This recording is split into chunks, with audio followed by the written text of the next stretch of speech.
this Coconut. June period? Also less sugar, coach. Coach, also less sugar. Oh, less sugar. Members of the media, we can get the press conference away. Coach, thank you for making time, and Mr. Lubusa. Thanks, Shuki, for having us. Yeah, I'll throw it to you, members of the media, after the coach has just spoken about the preparations for the upcoming match against Pirates, and also just going to Soweto, facing the teams from Soweto. Thank you. Thank you, coach. Thanks, Shuki. Thanks very much for the warm introduction. Good afternoon to members of the media. Yeah, this is the one press conference that I probably would love to skip, but for sure I think for the football fans, for the football club, especially Mamelodi Sundowns, and also because we are in that space where ours is to generate conversations and lead in relation to what football is about in this country. I think it's important. So yeah, exciting week, exciting preparations, and we're looking forward to playing against a very good Orlando Pirates side. Can we get by show of hands questions from the floor? TT, and who's next? Mazola after TT. Anyone else? Now you can set up while we're getting the hands. We're trying to buy time. What's your birthday? No. The brother. It's the brother. Yeah. TT, then I remember Mazola, it who's is the next? birthday. So if you can allow me to take it a little bit back. Sure. because- So it will be yourself, Mazola, then Chet. Yes. I'll just find time for another two set up. Okay, go ahead. Coach, congratulations on your win away. Sure, thanks in to the you. Champions League. I mean, you went and gave them a 4-0 away. If you can just take us back into that, looking into the match that you played, Champions League, scoring so many goals, and the pressure that comes with playing two matches back to back with Soweto teams, one being the league and one being the MTN8. How do you then focus on each one of these, looking at the strengths that you have? Yeah, on the Champions League match, I was really very, and I say this because, and I always say to you guys, before I share my feelings with the media and the public, I always share my feelings with my players. They need to know my feelings first before anyone else. And I can say to you that I was very, very impressed with the performance. I thought the application was very, very good. Some of the football that was played made me very, very emotional, in fact. And I shared a story with the players, but I'm not gonna share that with you. But the performance under the circumstances on an artificial pitch, in that type of heat, against a very robust and very physical team with some very good players, like knowing that you have to deal with a striker like Valentin, for an example, or Eldinho in the midfield, who's creative and aggressive with the dribbles and the shots outside the box. It was a very difficult game and a difficult match to play as well as we played, but fortunately we had very good support from the Tanzanian people, and that gave us some very good confidence and motivation. But my only disappointment is that we didn't score more. The players know that I feel that we should have scored more, and and I only say that because we created so many. I mean, there's a chance I was speaking about even today, if you remember, where they were inside the box, the players, and they were just passing to each other, and I mean 4 players could have taken the shot to score, and each one said, no, you shoot, no, you shoot, no, you shoot, and we overpassed, and eventually the chance was gone. So that was my only disappointment, but very proud of this group of players, very proud of their mentality, and it leads me to how do we prepare for these games. I don't have a lot of work to do, to tell you the truth, except to make sure that psychologically they understand the meaning of what it means to play the next fixture, and then rely on their experience, because I am fortunate enough that I've got some very, very good human beings who happen to be very good football players, and who happen to be very experienced in understanding how to tackle a difficult program. And the most important thing is to play well every single match, but take it one game at a time. But that also means prepare well and train well, and make sure that you give your best every single day at training. At Sundowns, unfortunately, you can't afford a day off, you know. So this is the mentality that the group possesses, and this is the mentality that the group demonstrates, and to be honest with you, that has very little to do with me. The congestion? Yeah, no, it's one game at a time. They are tough games, but our mentality is the next one is the most important. Coach Mazola from SABC Sure, Sports. Mazola. Just your opinion on the opposition on Wednesday. How much do you think they altered the way they play, or they improved since you last played them? I think there was a lot of fixtures between the two teams last season. Do you also feel maybe you have an edge of some sort, given there were thin margins in some matches, and perhaps a dominant performance from Sundowns and others? Yeah, it's a good question, Mazola. I think first is there's been big coaching improvement, and you can see it with the team. There's clarity in some of the organizational forms. That is supported by when you look at the numbers and the form in relation to how they've started.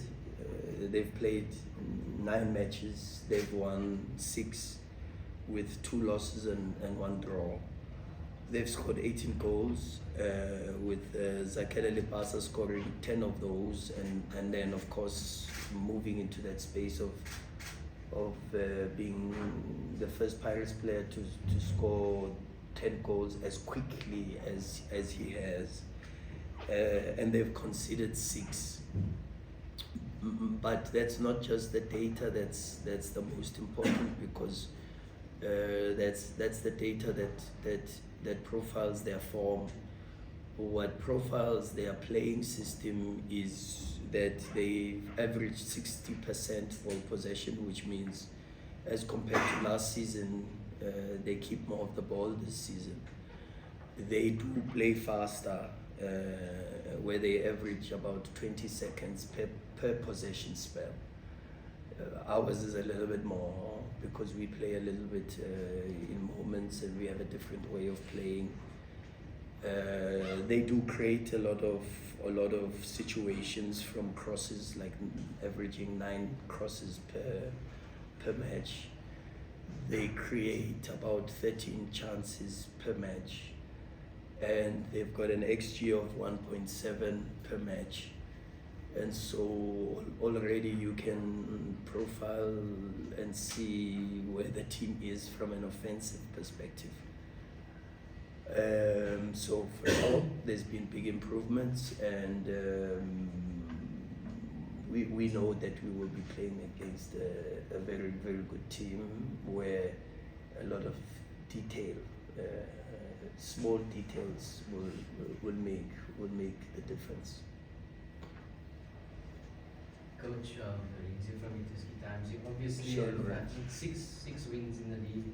It's quite dominant already, but a win at Orlando Stadium, probably, if not the hardest game of the season, will it stamp a psychological marker on the rest of the league to say it's game over?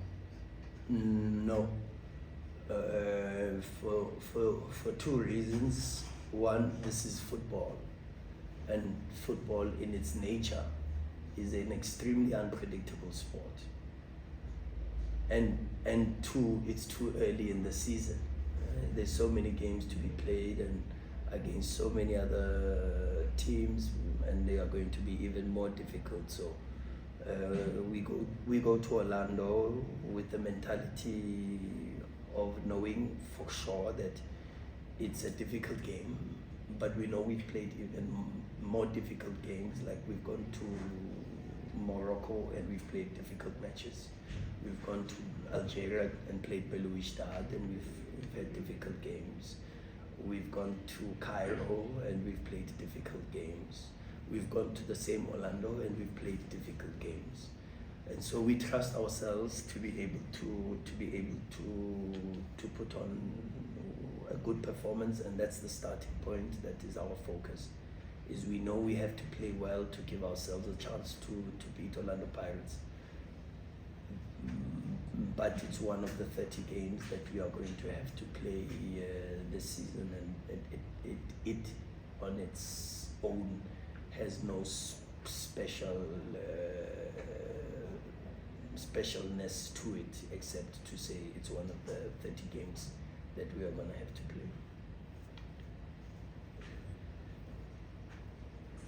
Good afternoon, Coach. Good afternoon, Carlo. I want to take you backwards so that we can go forwards. Sure. Last season, when you knocked out in the Champions League, when a game that we thought you should have won, Yeah. You show so much love, more than anything, to your players. Yeah. It seems like you use one of the top aspects of top coaches in world football, where you love players more when they lose. Why is that? What does it do for the players, and what does it do in regards to your relationship going to the game up against Pirates, because of the attachment that you also have with the Pirates, if I may say? Well, I think I just try to accept and understand that first, before anything else, the football players are human beings before being athletes. I think that's always my starting point. We are different as coaches. There are coaches that love winning more than anything else. There are coaches that love press conferences more than anything else. There are coaches that love scouting and recruiting players more than anything else. My passion for coaching is derived from working with players and seeing players improve. And part to that is also establishing a very authentic and genuine emotional attachment, where I try to be available for the players even beyond the football field. But at the same time, it's not so easy, because I deal with different human beings and I deal with top football players who also all want to play and know that they are good enough to be playing. And but for sure, in our relationships, they also trust and respect me and my position as the coach, but they also understand that it goes beyond just player coach. We've also got a brotherhood and a family bond, because for me it goes beyond coaching. It goes beyond football. We are only football coaches or football players for 2 hours, 3 hours per day. For the rest of the 24 hours, we are reintegrated into society. And then the biggest question is, what type of people are we in society? What type of influence do we have within society?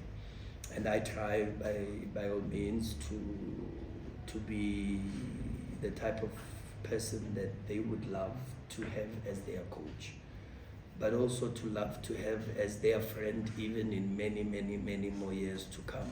And that's my way of working. What is also very evident is that true and genuine friends are also not afraid to tell each other the truth. And they are also not afraid to tell each other things that they may not want to hear. And this is the basis of my relationship with the players. They know how honest we have to be with each other. But also the one big benefit is how much I learn from them. I learn so much from the Sundowns players. Their human qualities. I must tell you, I every single day I look forward to coming to work, because I look forward to seeing a Musa, for an example. And I mean I had a small chat that is very private between Musa and I after the game in Tanzania now, after an incredible performance, and it had nothing to do with football. But it's a chat that came because of an experience that happened maybe last season or a season before that, two seasons ago, that was very emotional for both of us. But these are the things, you know, we try to establish these relations, and we try to be honest with each other. But the biggest part is that I learned so much. I learned because even from that discussion I had with Musa on Friday, my biggest takeout was how important perseverance and bravery and character and not giving up, which is something that Musa demonstrated. These were the things that I learned, and I took into my own space, into my own life, so that my life gets better. So they make me a better coach, but more than that, they make me a better human being. Can you take the last 3 questions for the coach? There was a hand from Hans. Start with Musa. Coach, my question is similar to the previous question. You have the biggest ensemble of galaxy of stars. I just want to find out from a psychological point, how do you maintain the tonality of this pitch that you have, which is with different characters?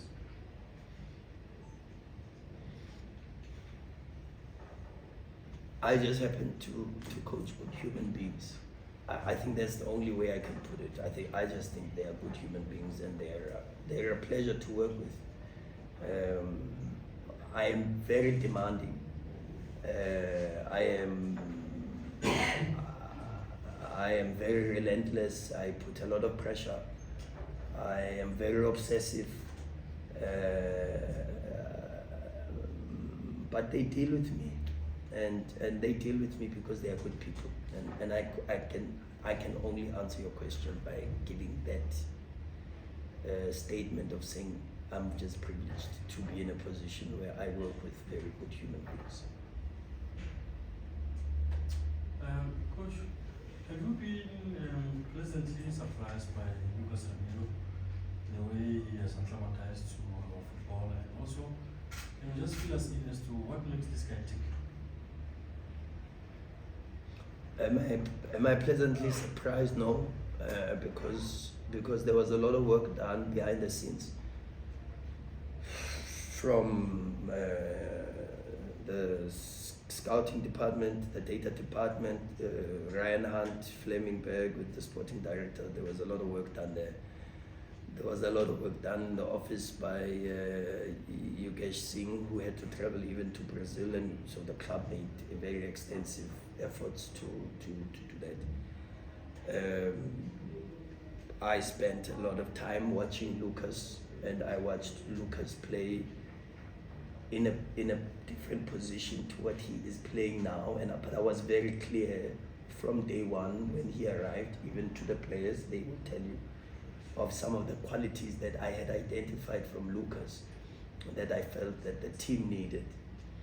And then there were also some areas that he has had to improve and work on to be able to fit within the model.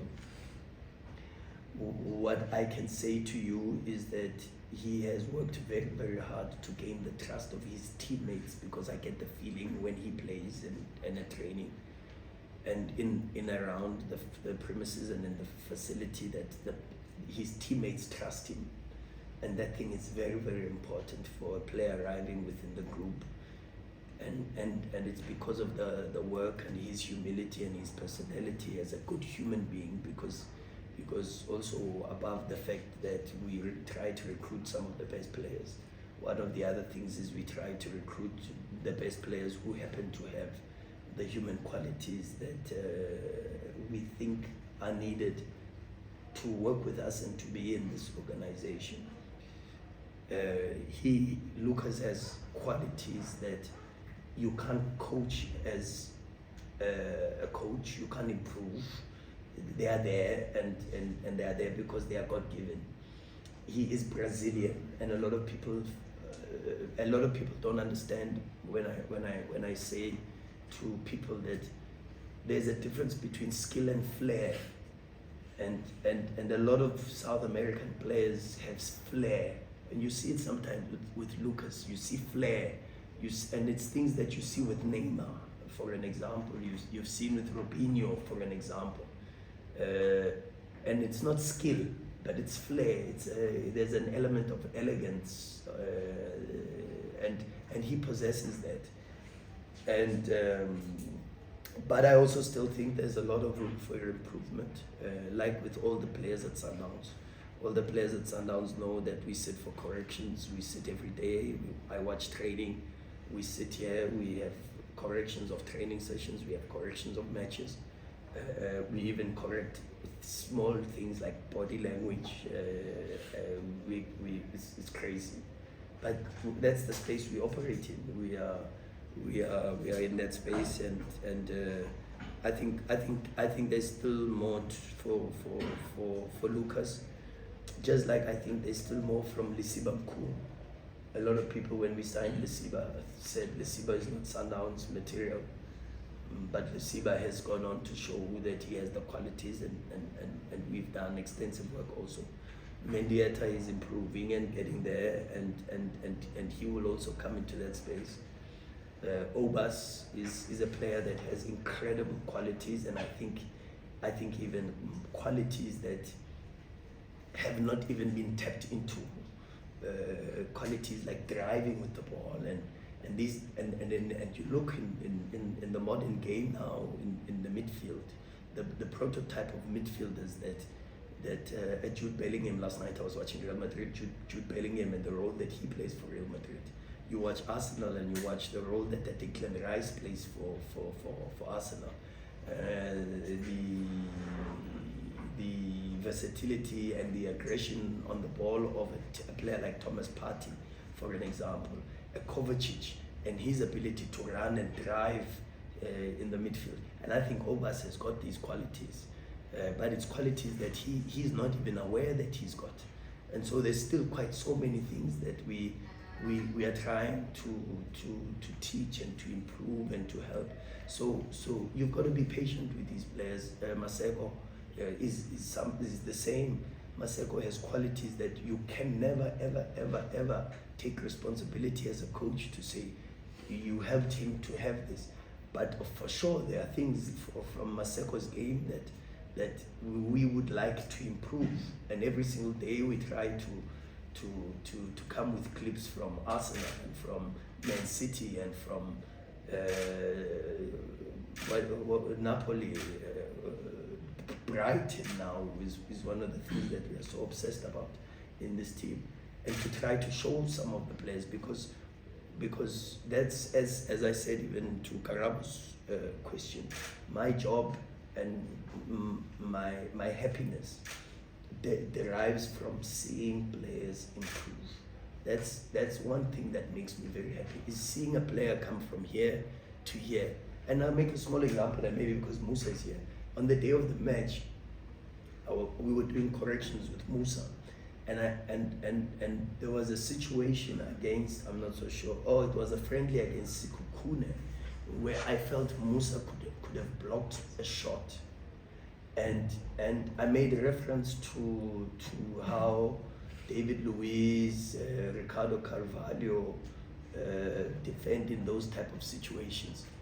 And in the game in Tanzania, there was a similar situation, and then Musa blocked the shot the same way we had spoken about in the morning. And I celebrated that moment probably more than I celebrated some of the goals that we scored, because for me these are the things that make me happy.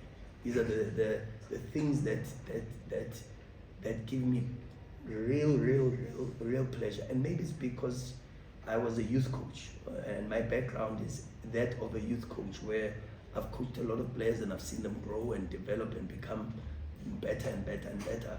And I think my happiness, of course I know that at Sundowns in this space we have to win trophies, but over and above that, when I see them improving, not only as football players but also as human beings, that makes me very happy, Mahlatsi. Last one for the coach. So I'm taking a sudden death penalty. Yeah. I choose my technique. It's just this week, coach.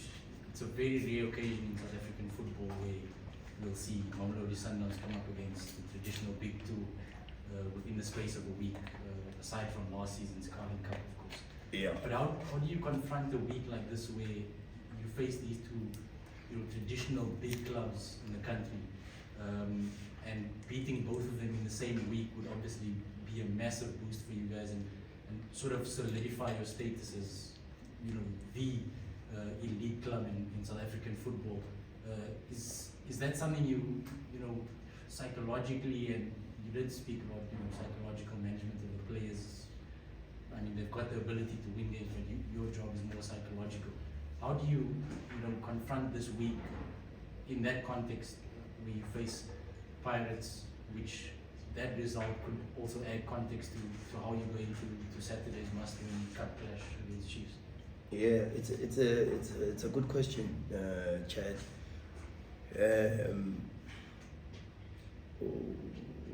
My answer to that is maybe two-pronged. One is to say, as I said earlier, we approach every single game one game at a time. So for us, we are not even. I shouldn't say this because I'm not really being 100% honest, because I said to the players already that I've started watching Chiefs. I said to them this morning, and I confessed to them, because of how tight the schedule is. So because I feel some of the homework with Pirates, 7 games, 6-7 games now is done now, is to move a little bit to that, but I can't shift my focus from that. I've got to go 100% with the players into the next one. And so the next one is the most important one. It needs all our energies, all our focus, and everything that we have is galvanized towards Wednesday's game. And there are no thoughts about what will happen on Saturday. But what it is that it is a very good test for us. This week is a very good test for us, where we anticipate that as we get on with the season, we will get into a space where we have to play semi-finals, quarterfinals, finals, league title deciders in the same week, and matches that are of consequence in the business end of the season. And you've seen this with some of the biggest teams in Europe. You've seen how a Man City has had to play a championship decider while also having to prepare for a semi-final against Real Madrid, or preparing for the final against Inter Milan. This is the space that the big teams with the big players and the top players have a challenge with, and it is a challenge that they accept. And the harder it is, the better it is for us, because then it makes us improve and become a better team. So we're looking forward to it, and we know how difficult it's gonna be, but I think we love it when it's that difficult. Thank you. We can move on to Musa. I don't know if you want to look at cameras. And I don't know if I think I should move the mics. Yes.